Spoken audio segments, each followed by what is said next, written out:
So the ESPN top 100. Now the big one is, or the one that I think is a little more famous, is the Sports Illustrated one. But shitty Ben Golliver no longer involved in the Sports Illustrated one. I don't know when that one comes out. So the ESPN put out 100 through number 11. I have some Sixers and some former Sixers, and then one that I find completely ridiculous.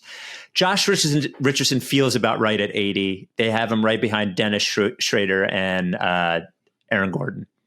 Sure. Seems about right to me. I did think it was stunning, maybe just because of the bubble, that they had TJ Warren ahead of Blake Griffin and Kevin Love, even though I think TJ Warren is good. That seemed a little shocking to me, but whatever. Maybe that's a little high for Josh. Now I'm thinking about it, because there's 30 teams and there's 5 stars in each team. Obviously, it's not as regimented as that, but I don't think he's like middle of the pack starter. He might be a little bit lower than that. That might be a generous, like we thought last season was a little bit of a blip type thing, and maybe it was. Yeah, it's probably somewhere in the middle, Robert Covington, who we always track in these lists, at number 60, right ahead of Davis Bertans and Bogdan Bogdanovic. Sure. Respect for Cov there. I thought that was good. Love it. 3 spots ahead of Cov, making $25 million a year more. Tobias Harris comes in at 57, right behind He's making Zach $25 million a year more than Covington? Well, he's making like 36, right? And Covington's making 12. Is Covington only making 12? Yeah. No. Yeah. Was he still on the contract that he signed when he was here? Yes. Oh, yes. Fuck. Yeah. That sucks.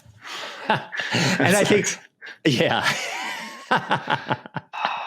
Feels like so long ago. That was 8 teams ago that we did that with Covington. Well, and by the way, Zach LaVine is only making like 19 and Christian Wood's making 11, the 2 guys who are right ahead of him. So you think that's too low for Tobias Harris? I don't. I think it's about right. No, I do. Well, Christian Wood should not be fucking number 55. That's ridiculous. Yeah. He's never played on an actual team. He's never played real minutes on an actual team. It's crazy. I think Tobias should be 5 to 10 spots higher. Okay, so for context, Chris Middleton, I believe, was number 35. I'm not saying that high. Okay, all right. So mid 40s. Yeah, late 40s. Okay. He's Tobias at 57, so I'm saying like move him up to like 49. Okay, so here's what I'm going to do. I'm going to look to see who is there. I bought an ESPN Plus subscription just to read this fucking list. They got you. Yeah. They got you on the list. Well, listicles. Here's the thing, man. They put all the Zach Lowe stuff behind the wall. So I'm like, you know what? Fine, whatever. Okay, so 50 is Domantas Sabonis. 49 is Spencer Dinwiddie. 48 is that's high for Dinwiddie. Wow. It is. That is high for Dinwiddie. I think Tobias is probably better than Dinwiddie. As much as I would trade him for him right now, obviously. Well, I think Tobias is better. They have 48 is Kemba Walker. Kemba Walker's way better than Tobias, Yeah, I think flaws and all. It's fine the way. Yeah, that's fine. 47 is Oladipo. 46 is Karis LeVert. 45 is Gordon Hayward. 44 is Draymond Green. 43 Jaren Jackson Jr. I don't know. Now you're getting up there, but yeah. Okay.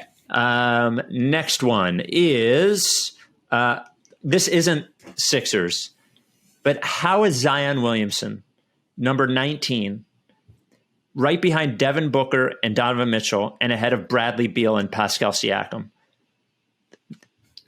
I mean, I think it's projecting forward. He was the number 1 pick. He was a rookie, and he played very well, if in limited minutes. And they're projecting forward what he will be. I think it's probably. So wait, they're saying ahead of Bradley Beal, and they list him as a better player than Bradley Beal right now. Yeah, that's tough. Yeah, that's tough. I think that's you could a little ambitious on the Zion ranking, but I don't think having him in the top 25 is too wrong. And I'm not I'm a Pascal Siakam is overrated by internet dorks kind of guy, but it seems unfair to have him in front of Pascal Siakam too. To me. I don't know. It's hard to like extract it from what is the contract and how young are they that are going forward and all that stuff. So I don't know if I needed to win one game right now on a faceless team and I needed a power forward, I'd probably pick Pascal for now. But wouldn't you do that with like around most rookies, even like elite type rookies?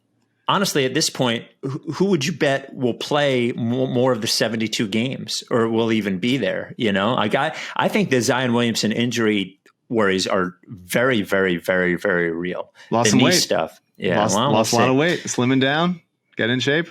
Okay. The two guys left, we think, because we don't know the top 10, the two guys left for the Sixers in the top 100. You never know if Seth Curry is going to be in the top 10. It's possible. Danny Green. Ben Simmons comes in at 16. Joel Embiid, lower than he's been typically in these lists, at 14. And then, of note, right ahead of Joel Embiid, Bam Adebayo at 13, Jimmy Butler at 12, Jason Tatum at 11. That's very, very high for Bam. I love very Bam. Aggressive. Come on. Yeah. But very high for Bam. And Embiid at 14 feels about right. For how he played last year. Yeah. Simmons at 16 feels high. Especially Bradley Beal behind him. I think I'd probably put Bradley Beal ahead of him and in the same area as like Booker and Mitchell and Siakam and stuff. So like closer to 20. Yeah, like if he was like 18, 19, 20, that'd be fine. Yeah. Little high. Yeah, Bam Adebayo I love Bam Adebayo. Bam Adebayo at 13 is aggressive. I think Jimmy Butler at 12 is about right considering what happened last year, certainly. And Jason Tatum at 11. I didn't hear the sound of you stabbing your wall repeatedly as you said that underneath the table. Look, when you have a really good fake playoffs in front of everyone to see and the lowest rated playoffs in the league's history. What does that matter? I don't know. It's all part of it. It was a fluke that they were there, but they were there. So whatever. And then, because I think Butler is probably more like 15 or 16, but after that, I think 12 is totally fine. Jason Tatum at 11 seems fair to me with a possibility of being higher, I believe, but that seems about right. So Jokic is definitely going to be higher than Embiid. Is that going to make you feel something? No, I mean, he deserves it at this point, you know? Is Jamal Murray? Jamal Murray's already ranked. Yeah. Okay. Yeah. The thing with Jokic, look, I said he was too fat. He came to the bubble having lost a bunch of weight and had his best playoffs ever. Coincidence? I don't think so. He's a basketball player. He shouldn't be fat. Jamal Murray's 21. Paul George is 20. They put Zion Williamson one ahead of Paul George. That's disrespectful, and I kind of like it. Paul George hasn't done himself any thoughts favors, about the Doc Rivers, Paul George sniping? Well, like, look, I actually appreciate it. Paul George is really good, but he never sounds good when he talks, and he seems like I don't know, man. Like he just ain't it. He's a guy who has to be like the third best player on the team or something.